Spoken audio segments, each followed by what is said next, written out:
Welcome to my story farm house. ఇంతలో నా చెలికత్తె వైష్ణవి యువరాణి యువరాణి అంటూ ఉరకలు వేసుకుంటూ వచ్చింది. ఏమిటి వైష్ణవి, ఈరోజు నాలాగే నువ్వు కూడా చాలా సంతోషంలో ఉన్నట్లున్నావు అని అడిగాను. మరి సంతోషం కాక ఇంకేంటి యువరాణి, నాకే కాదు, ఇది మన వకుల సామ్రాజ్యమే ఎగిరి గంతెయ్యాల్సిన సమయం. అబ్బో, ఏమిటో అంత గెంతాల్సిన సంతోషం. ఇంకేంటి యువరాణి, మా యువరాణి మహారాణి కాబోతున్నారు. దేని గురించి మాట్లాడుతున్నావు అని అడిగాను. ఇంకా దేని గురించి యువరాణి అని వైష్ణవి సంబరంతో చెబుతుండగానే ఇందువదనా అని మా తండ్రి గారి పిలుపు వినిపించింది. ఈ సమయంలో అని ఆశ్చర్యంగా చూస్తూ ఉన్నాను. ఆ పిలుపు వినబడగానే వైష్ణవి గబుక్కున పక్కకు జరిగి తల వంచుకుంది. ఇంతలో మా తల్లిగారు, వైష్ణవి, యువరానికి ఇంకా కబురు చేరవేయలేదా మహారాజు ఇక్కడికి వేంచేయుచున్నారని అని వైష్ణవిని అడిగారు. వైష్ణవి భయంతో తలదించుకుని తడబడుతూ, క్షమించండి మహారాణి, ఇప్పుడే చేరవేసేలోపే మీరు వేంచేశారు. సరి సరి, యువరాణితో కాసేపు ఏకాంతంగా మాట్లాడాలి, బయట ద్వారం దగ్గర నిలబడు. చిత్తం మహారాణి అని నెమ్మదిగా వెళ్ళిపోయింది వైష్ణవి. నా మనసులో మాత్రం తండ్రి గారు ఏం చెప్పబోతున్నారోనన్న ఉత్కంఠ ఇంకా అలానే ఉంది. ఇందువదనా, ఎలా ఉన్నావు తల్లి? రాజ్యభారం నెత్తిమీద వేసుకుని కన్న కూతుర్ని చూసుకునే సమయం కూడా లేకుండా పోయింది అంటూ నాన్నగారు నా వైపే వాత్సల్యం నింపుకున్న కళ్ళతో తదేకంగా చూస్తున్నారు. క్షత్రియులకు ఈ రాజ్యభారం దించరాని మకుటం కదా తండ్రి గారు. బాగా చెప్పావు తల్లి, క్షత్రియ పుత్రిక అనిపించుకున్నావు. ఈరోజు నా పుత్రిక ముఖం కోటి తారల వెలుగుతో వెలిగిపోతున్నట్లుంది కదా కృతిక. సాక్షాత్తు ఆ పర్వతరాజపుత్రిక పార్వతిలా కనిపిస్తుంది నా కూతురు నా కంటికి. మా తండ్రి గారి కళ్ళలో నాపై ఆ రోజు అంతులేని ప్రేమ వ్యక్తమవుతుంది. ఎందుకు కనపడదు? పెళ్ళిడు వచ్చింది కదా, కలకలలాడడంలో పెద్ద వింతేముంది అన్నారు మా తల్లిగారు. మా తల్లిగారు అలా అనేసరికి సిగ్గుతో నా కళ్ళు నేల చూపులు చూడడం మొదలుపెట్టాయి. ఎంత పెళ్ళిడు వస్తే మాత్రం, పెళ్ళిడు వచ్చిన అందరూ నా కూతురుతో సమానులవుతారా?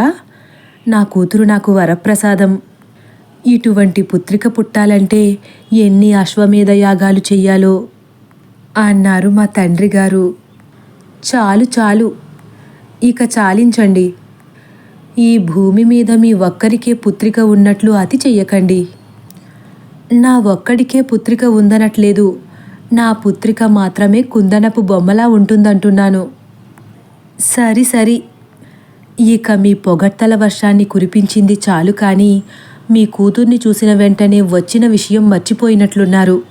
ముందు ఆ విషయం తన చెవిన చేరవేయండి అని మా తల్లిగారు మళ్ళీ చెప్పేసరికి మా తండ్రి గారు ఏదో గుర్తొచ్చినట్లు, తల్లి ఇందువదనా, రాబోయే సోమవారం నీకు స్వయంవరం ఏర్పాటు చేస్తున్నాము, నీకు సమ్మతమేనా అని నా తలపై చేయి వేసి ప్రేమగా నిమురుతూ అడిగారు. స్వయంవరం అనగానే ముందు కాస్త తడబడ్డాను, కానీ వెంటనే ఎర్రబడ్డ ముఖంతో తలదించుకున్నాను. యువరాణి సిగ్గు చూస్తేనే అర్థమైపోతుంది మీ కూతురికి సమ్మతమేనని. ఇక వివాహ వేడుకలు పూర్తయ్యే వరకు మీకు తీరిక దొరకదేమో అని మా తల్లిగారు మళ్ళీ అనేసరికి, దానిదేముంది, నా కూతురికి నచ్చిన వరుడు దొరకాలే, కానీ ఆ భారం కూడా ఒక భారమేనా? ఈ క్షణం నుంచి స్వయంవరానికి కావలసిన ఏర్పాట్లన్నీ మొదలు పెడతాను. ఈ పుట్టింటి లక్ష్మి అత్తింటి గౌరిగా మారడానికి ఎన్ని ఏర్పాట్లు చేయాలో అన్నీ సిద్ధం చేస్తాను. ఏమంటావు తల్లి? నన్ను ఏర్పాట్లు ప్రారంభించమంటావా అని నా గడ్డాన్ని పట్టుకుని నెమ్మదిగా పైకి లేపారు. నేను మా తండ్రి గారి వైపు సూటిగా చూడలేక వాల్చిన కనురెప్పలతో, పెదవుల చాటున దాచేసిన చిరునవ్వుతో, సరే నాన్నగారు అని చిన్నగా తల ఊపాను. భేష్ అని గర్వంగా అంటూనే, మరి అత్తింటికి వెళ్ళాక ఈ తండ్రిని మరచిపోవు కదా అని తడిబారిన కళ్ళతో గద్గదమైన గొంతుతో అడిగారు. ఎప్పుడూ దేనికి జడుపన్నది ఎరుగక ధైర్యంగా ఉండే నాన్నగారి కళ్ళలో మొదటిసారి కన్నీరు చూశాను. తండ్రిగారి కంటతడి అమ్మను కూడా కలచివేసింది. అమ్మ కంటి వెంట కూడా కన్నీటి ధారలు ఆగట్లేదు. వాళ్ళిద్దరినీ అలా చూసేసరికి నా గుండె కూడా తరుక్కుపోయింది. నేను కూడా ఒక్కసారే ఏడుస్తూ మా తల్లిగారిని పట్టుకున్నాను. ఇందువదనా, తప్పమ్మా, అలా ఏడవకూడదు అని మా తల్లిగారు నాకు నచ్చచెప్పి, ఈ దూరం కూడా కొన్నాళ్ళే, నాకు కూతురైనా కొడుకు అయినా నువ్వే కదా తల్లి, ఇంకొన్నాళ్లలో నీకు నచ్చిన వాడికి ఈ రాజ్యాన్ని, ఈ రాజ్యభారాన్ని అప్పగించేస్తాను. అప్పటి వరకు అత్తింట్లో మంచి కోడలిగా మసలుకో తల్లి అని చెప్పారు. ఆ మాట విన్నాక నా మనసు చాలా కుదుటపడింది.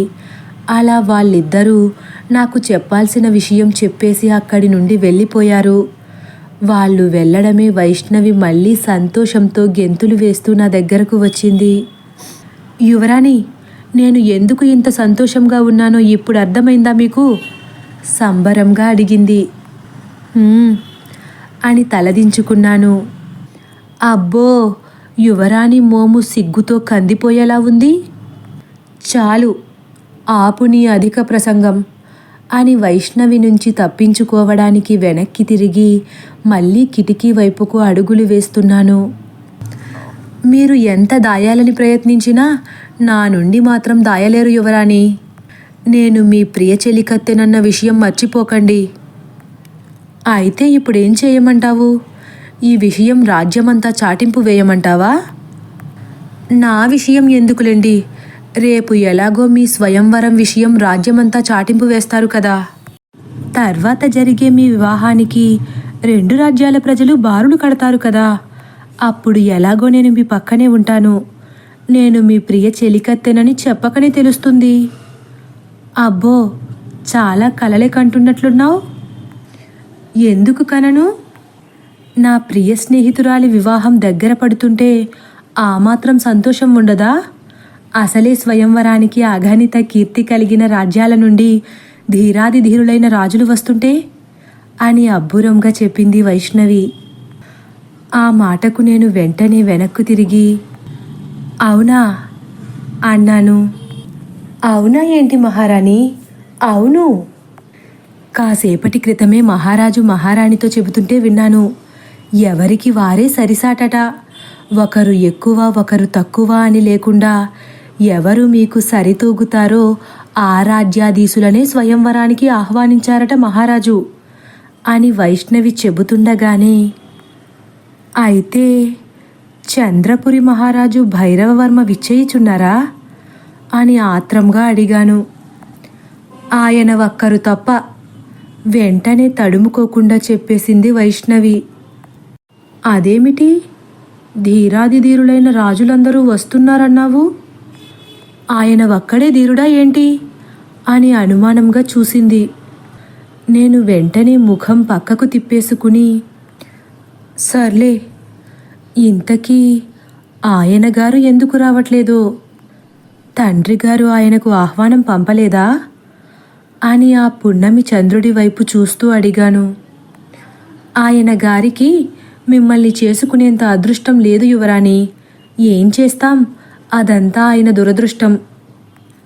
అబ్బా, అసలు ఏం జరిగిందో చెప్పకుండా ఆయన అసలు ఎందుకు రావట్లేదు, ఆ విషయం చెప్పు ముందు అని అడిగాను.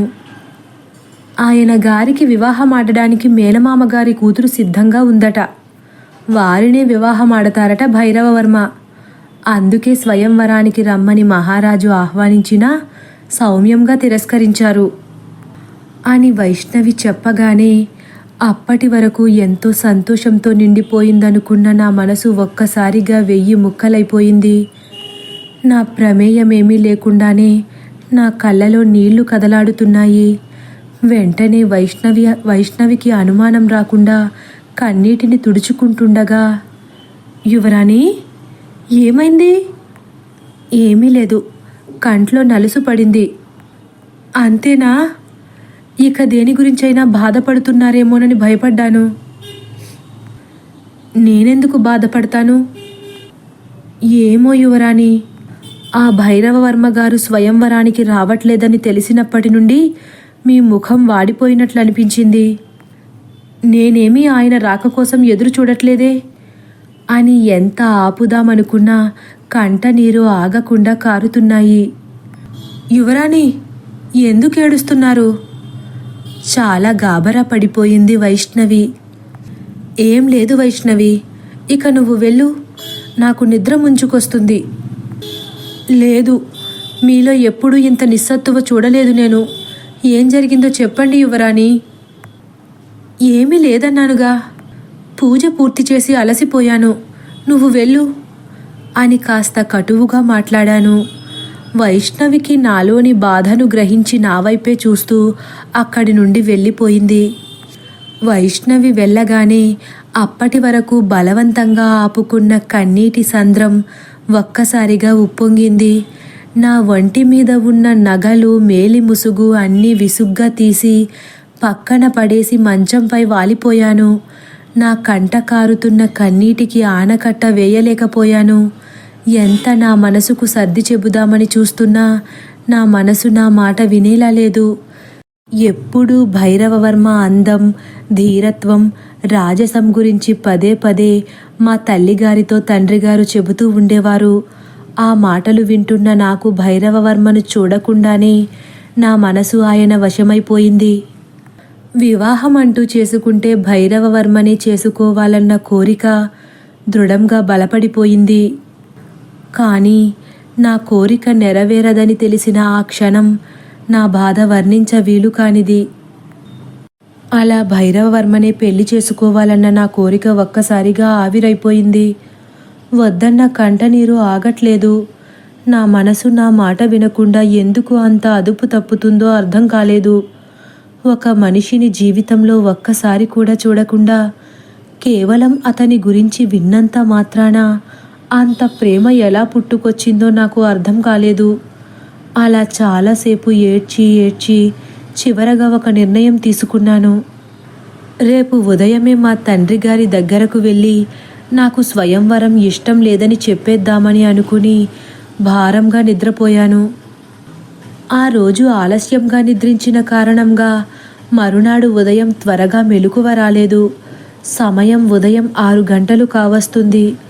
సూర్యుడి కిరణాల వెలుగు అంతఃపురంలో గాఢ నిద్రలో ఉన్న నా కంటి పాపలోకి ప్రసరించేసరికి గబుక్కున మెలకువ వచ్చింది. వెంటనే కంగారుగా లేచి, అయ్యో, ఎంత పని జరిగిపోయింది! ఈరోజు తండ్రి గారితో స్వయంవరం వద్దని చెప్పాలనుకున్నాను కదా, ఇప్పటి వరకు మెలకువ రాలేదు. తొందరగా వెళ్ళి ఈ విషయాన్ని తెలియచేయాలి, లేకపోతే స్వయంవరం పనులు ప్రారంభించేస్తారు అని గబుక్కున లేచి నుంచున్నాను. యువరాణి అంటూ సంభరంగా వచ్చింది వైష్ణవి. నేనేమీ మాట్లాడకుండా నెమ్మదిగా కిటికీ దగ్గరకు వెళ్ళి కొలనులో ఏర్పాట్లు చేసిన శ్రీకృష్ణుని వైపు చూసి నమస్కరించుకున్నాను. ఏంటి, మా యువరాణి గారు చాలా దిగులుగా కనిపిస్తున్నారు. కనీసం ఈ చెలికత్తె రూపాన్ని చూడడానికి కూడా ఇష్టపడట్లేనట్టున్నారు. మహారాజు అంతఃపురంలోనే ఉన్నారా వైష్ణవి? నిర్లిప్తతగా అడిగాను. ఆ కబురే తీసుకొచ్చాను యువరాణి. మహారాజు గారు మీ అంతఃపురానికే విచ్చేయిచున్నారు. తండ్రి గారే వస్తున్నారా? ఎందుకో? ఆ విషయమైతే నాకు తెలియదు యువరాణి. తదుపరి భాగం కోసం వేచి ఉండండి. ఒకవేళ నా కథ కానీ మీకు నచ్చినట్లయితే లైక్ చేసి సబ్స్క్రైబ్ చేయడం మర్చిపోకండి. Thank you for watching.